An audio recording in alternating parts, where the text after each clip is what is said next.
Very warm welcome. You're tuned in to Eye on Africa. I'm Rochelle Ferguson-Bui. These are the top stories. Zimbabwe puts the death toll at least 42 people after a blaze swept through a bus in the south of the country. President Mnangagwa calling on citizens to be extra cautious. That accident coming just a week after a deadly bus crash east of the capital. Also coming up, a lack of resources and severe hygiene issues. Some of the problems faced by mothers in Burkina Faso who were serving time behind bars with their babies and toddlers in tow.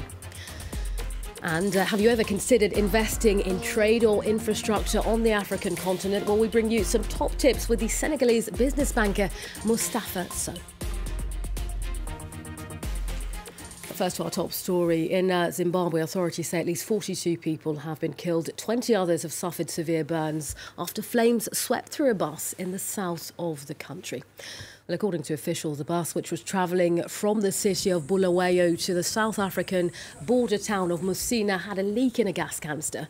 Taking to Twitter, President Mnangagwa saying that combustible material had been allowed onto the bus, sparking the blaze.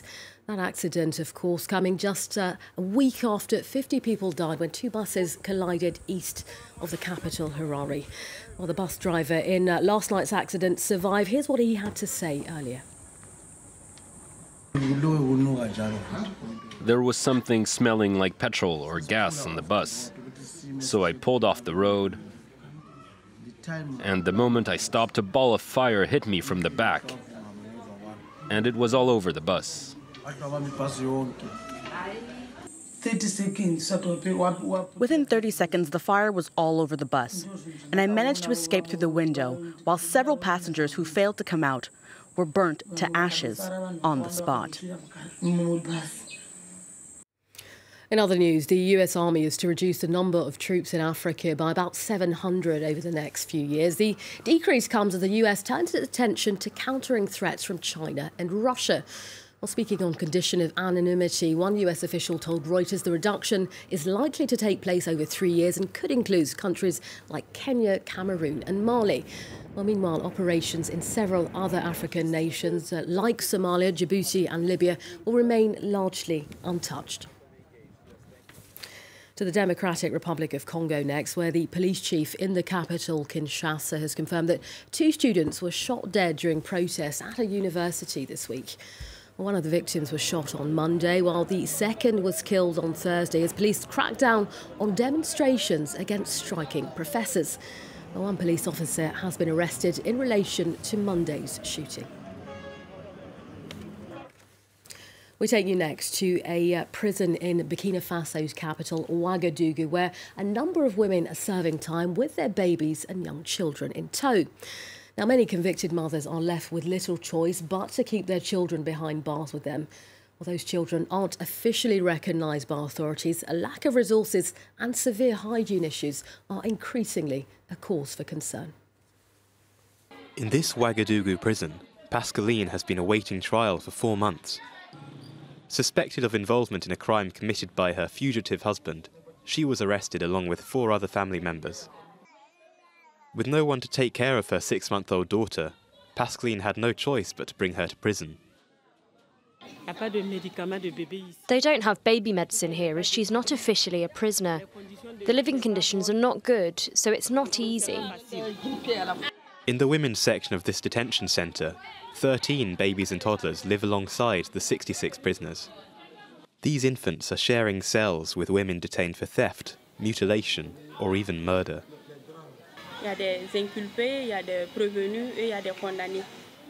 You've got the accused, the defendants and the convicts. So at the moment the cells are a bit tight. They don't have much room. They're all stuck together because there's not enough space. Around 30 babies and children are thought to live in prisons throughout Burkina Faso, but they are not officially recognised by the authorities. No support is provided to their mothers when it comes to food and sanitary issues. In detention and correctional centers here, almost everything is treated with paracetamol, but babies need liquid medicine to swallow. That's something we need to take into account. In the current provisions, it doesn't exist. The incarcerated mothers rely on donations from charities, though these are few and far between.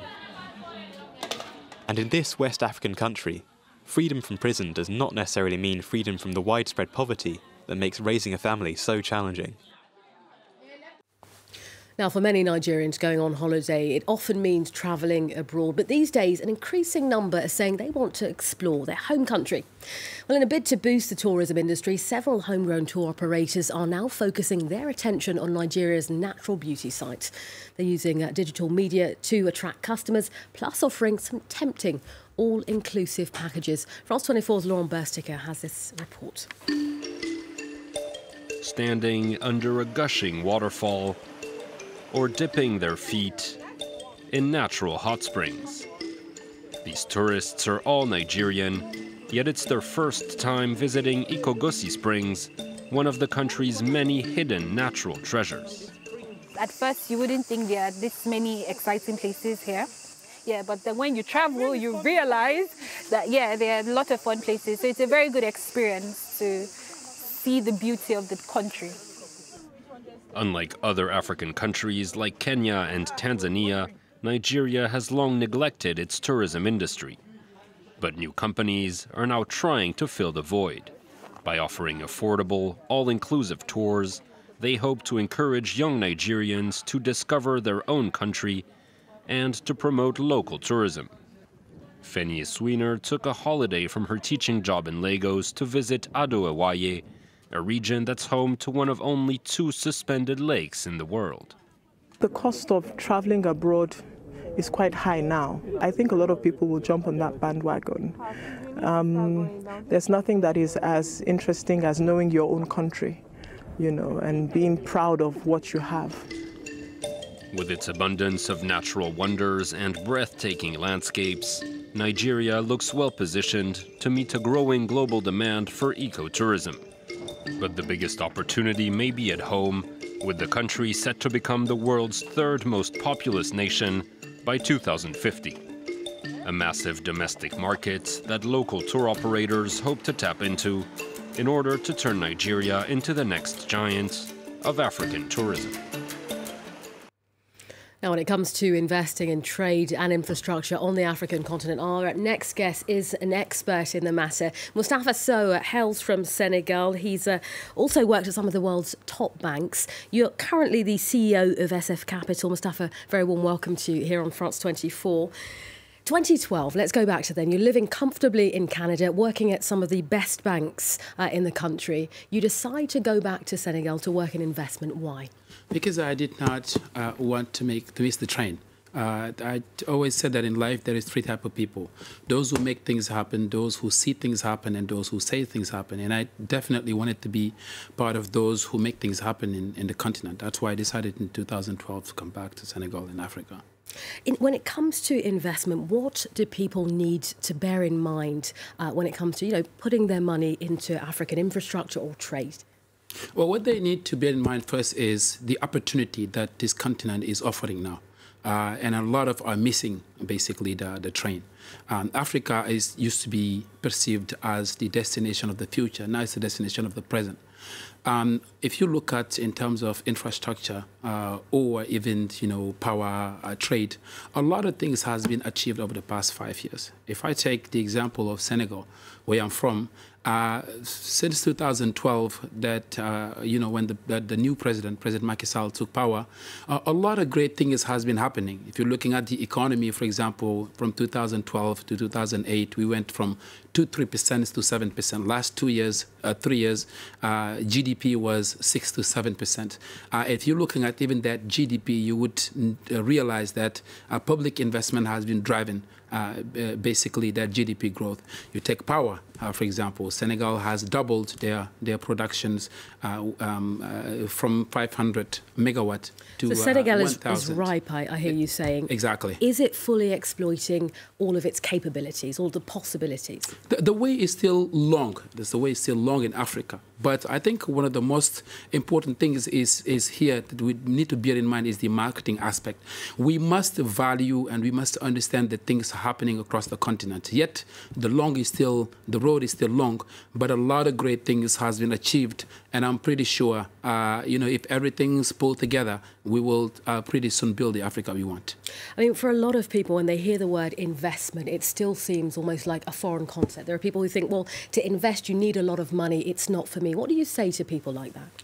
No, I think the opportunity is the most important thing. It's the saying that, people who wants to be an entrepreneur will always find a way to invest. And if you don't want to do it, your best excuse is a lack of capital. I think people need to realize that this continent is full of opportunity. And the Africans, us, we need to make sure that we are the first one to exploit those opportunities, because if we don't do it, others will come and do it. What I'm saying in a short, just to wrap it up is Africa is presenting, it's a virgin continent. There's everything to be started.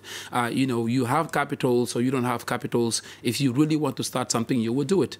And Senegal, again, as an example, the President Macky Sall launched recently a program which is promoting entrepreneurship for women and youth. And even myself, throughout my foundations, we are doing a lot of things to support youth and then women in certain cities such as Kaolack, for example. Talk us through one of those projects, because I know that with the Moustapha Sow Foundation, you're doing a lot of work with women and Africa's youth.